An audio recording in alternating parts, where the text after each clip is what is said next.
Waadookodaading. Hello everybody. There's been a long ongoing effort to preserve and revitalize the Ojibwe language.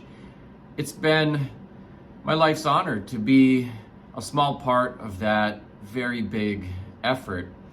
And it's been heartening recently to receive some wonderful news. MacKenzie Scott awarded $1.5 million to Waadookodaading Ojibwe Language Institute to support the efforts there to revitalize the language. And it's really a well-deserved award that will really change the school and also help the school change language revitalization everywhere. Super excited about it.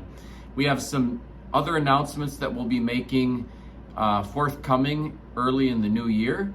So look for some more good news in the Ojibwe language revitalization front.